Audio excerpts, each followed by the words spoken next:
acuerdan de aquella serie de televisión sobre crímenes inexplicables? Creo que se llamaba Expediente X. Bueno, pues miles de personas viven aquellas mismas zozobras reflejadas en aquellos expedientes. Están convencidas de que tienen gusanos debajo de la piel o en los intestinos que se les están comiendo, y van al médico y con muestras y le dicen, mire lo que me pasa, y el médico dice, no le pasa nada. Es la parasitosis imaginaria.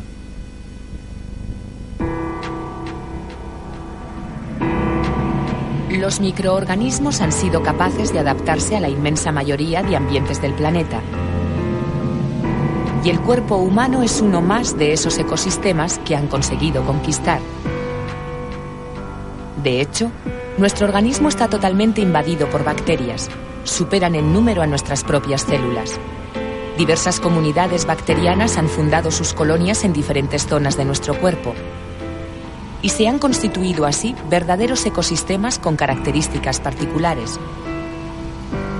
Desde el seco desierto de la piel del antebrazo, por ejemplo, al bosque tropical de las axilas, pasando por la rudeza del intenso caudal del intestino o las condiciones extremas del agrio estómago. Regiones como el cerebro, la sangre y los pulmones permanecen, sin embargo, en condiciones normales, libres de habitantes extraños. No obstante, cada vez es menos acertado hablar de microorganismos extraños, ya que cohabitan con nuestras células desde hace decenas de miles de años y participan en muchos casos en la actividad celular normal del organismo ocupado.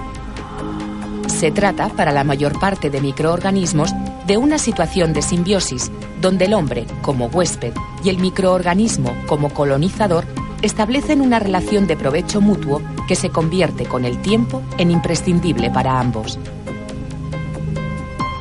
Las comunidades de microbios tienen, en situación normal, funciones protectoras, al competir y evitar la invasión por otros microorganismos que podrían ser dañinos, como otras especies de bacterias u hongos.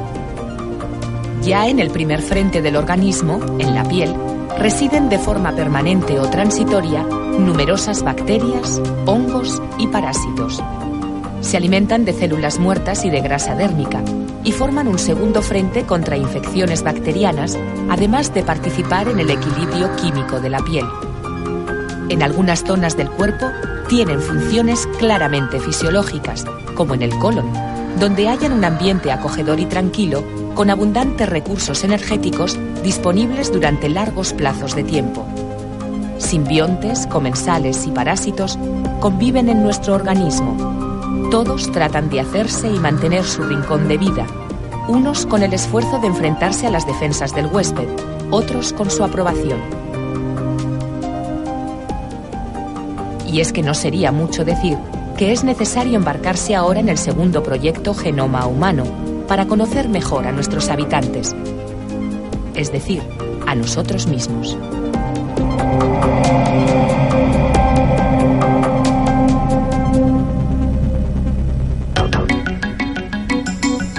El epidemiólogo Lawrence Ash es profesor emérito de la Universidad de UCLA.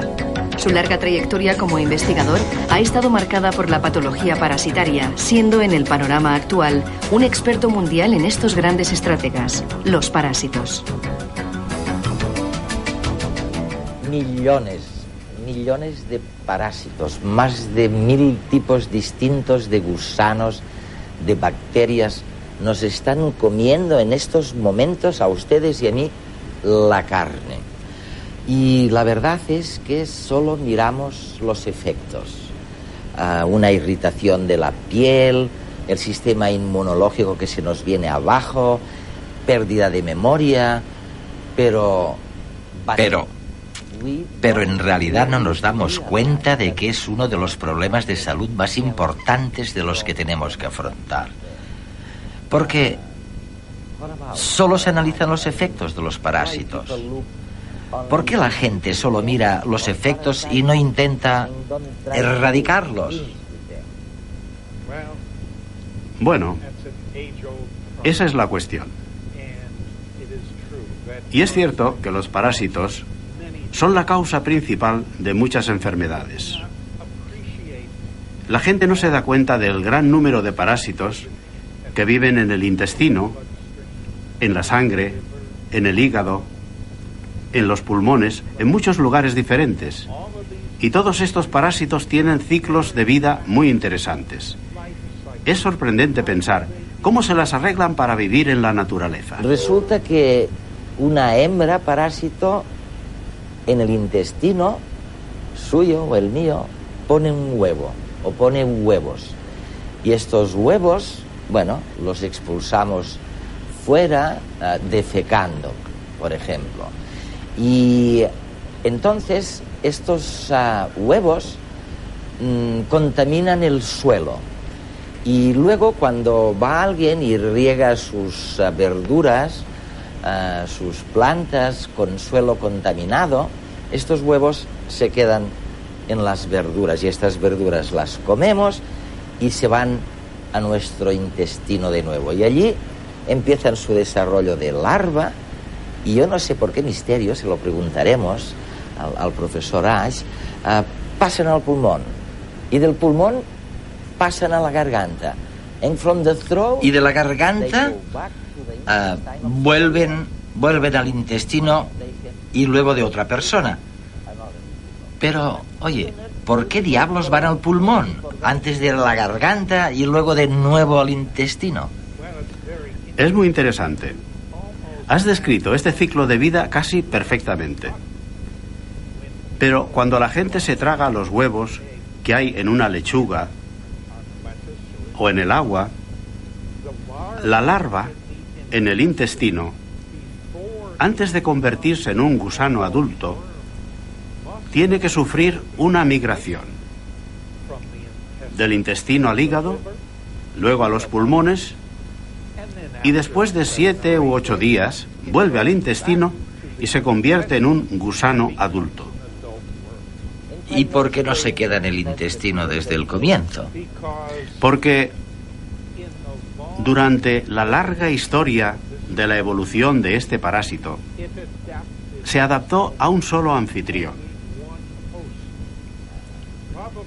Probablemente, hace muchísimos años, millones de años, estaba adaptado a 2 anfitriones, antes de que pasara al hombre, pero ahora es solo uno, y el parásito tiene que realizar esta interesante migración en el cuerpo. Es increíble, porque es como viajar en el tiempo. Cierto. Viajar al pasado. Nosotros lo hacemos y ellos de alguna manera también. Los parásitos pueden ser también fuente de placer, y lo son para muchas especies de primates que practican el despioje o meticulosa eliminación de pulgas, piojos y restos de piel muerta o de broza del pelaje. Una labor de higiene altruista que es objeto de curiosidad y estudio desde que se ha podido comprobar la elevada frecuencia con la que especies como los babuinos o los chimpancés se dedican a sentarse en parejas y despiojarse mutuamente. Especies como el macaco dedican casi el 20% de su jornada a esta actividad, lo que da a pensar que no es una simple labor de higiene. La minuciosa búsqueda de parásitos del pelo se ha convertido para algunas especies en rito social con funciones específicas más allá del despioje. Se ha visto que cuanto mayor es el número de individuos del grupo que suele caracterizar a una especie, mayor es el tiempo que pasan despiojándose. Estas observaciones, más la particular eficacia del despioje para provocar la liberación de endorfinas en el cerebro, hormonas relacionadas con el placer, han hecho que esta práctica de los primates no humanos se considere un mecanismo de unión social. La sensación de relax, euforia y satisfacción inducida durante el despioje crea una relación especial entre 2 individuos que practiquen regularmente esa actividad. Estarán entonces más unidos frente a posibles depredadores y también a la hora de hostilidades con otros miembros del grupo.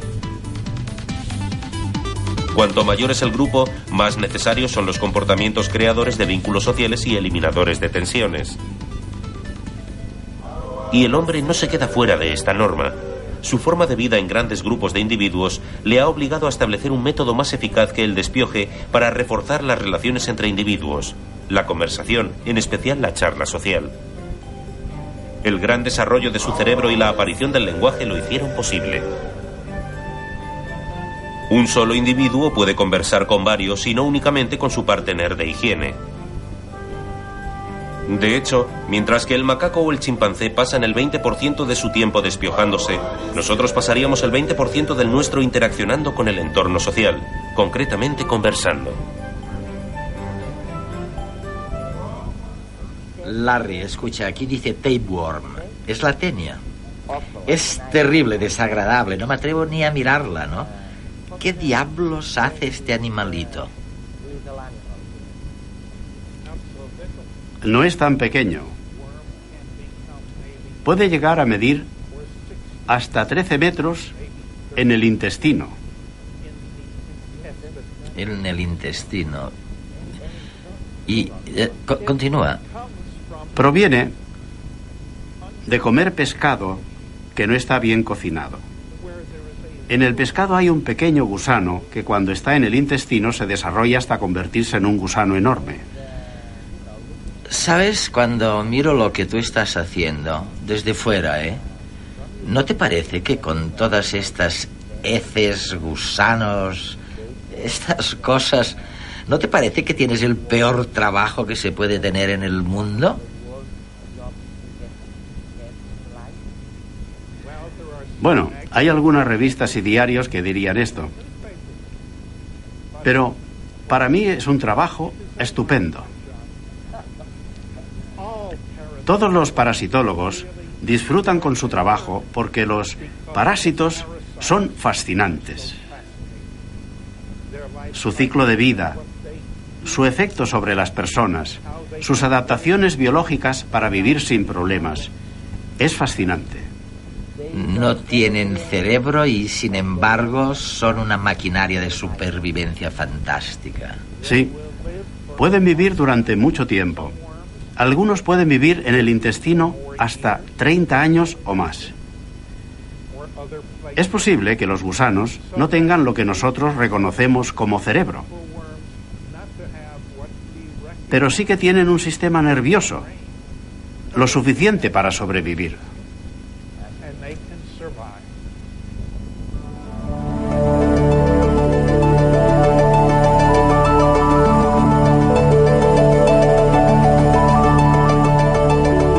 Vamos a ver ahora parásitos más grandes, macroscópicos. Todo lo que tenemos aquí son helmintos, comúnmente gusanos. Pero no todos los gusanos son alargados. Aquí tenemos unos que son planos, como estos de aquí. ¿Qué son estos parásitos? Esta especie se llama Fasciola hepatica y es una especie que es cosmopolita, y el adulto, que es lo que tenemos en la placa, vive en los canales biliares, es decir, en el hígado de rumiantes y, bueno, también en el hombre. O sea que este es el individuo adulto. Sí. Y en fase larvaria se transmiten por los caracoles. En efecto. Una curiosidad es que el adulto, como vemos aquí, pues tiene una forma como de hoja y es hermafrodita. Es decir, que simultáneamente presentan en el mismo individuo la organografía sexual masculina y femenina. Pero no se pueden reproducir el mismo individuo. Sí. Cabe todo tipo de posibilidades. Está la autorreproducción y también la reproducción cruzada. Es decir, que aunque haya un único individuo en todo el hígado, este individuo será capaz de seguir su ciclo biológico y poner huevos. Lola, los parásitos que acabamos de ver son capaces de reproducirse solos. Y estos viven macho y hembra toda la vida juntos. Cierto, así es. Dentro de los trematodos, los esquistosomas son la excepción, porque no son hermafroditas, sino que tienen sexos separados. Concretamente el macho tiene su cuerpo adaptado, así como si fuera una piel de plátano vacía, formando un surco, y dentro de ese surco o canal es donde vive alojada la hembra, o sea que viven toda la vida. Y además es curioso porque el macho no tiene órgano copulador, de tal manera que es en este surco o canal donde vierte el esperma, y este esperma embadurna y fecunda hacia la hembra. Por eso se dice que viven en cópula permanente. Ni siquiera la hembra, que es la más finita,